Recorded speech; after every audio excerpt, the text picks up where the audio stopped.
Gel, gel. El çalma, kaçırlar onda. Bak. İndi bak atacağım bak. Ora bak. Hoppa. Gör baba geldiler götürmeye bak. Görsen.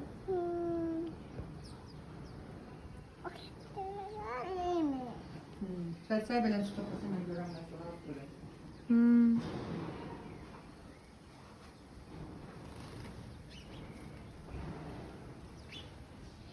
Yemedir. Gel at. At. El çalma, kaçırlar olar. Gələ verim, gel. Gel kızım. Gel. At.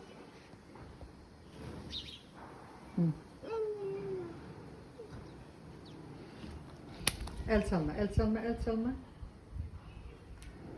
Arkadaşlar. Almışlar. Kişen değil mi? Her şey sen koy. Kuşlara yemek verirsen, hamısı burada dindiklerine götürdüler, gittiler. Ne oldu?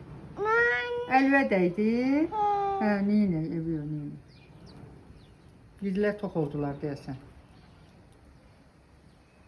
O da. Götürdü gitti, deyən gələk.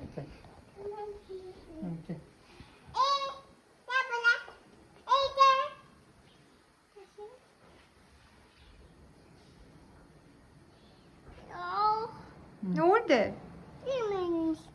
Yeminlər deyir. Yeminle doydular mı Ediz?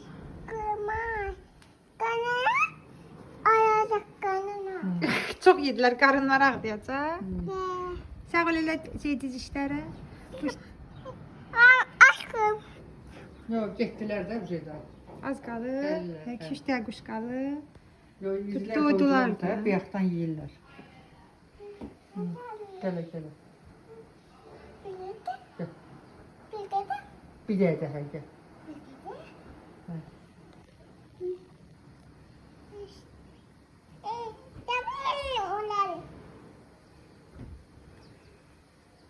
Böyle çay götürürler ve bak geldiniz bana.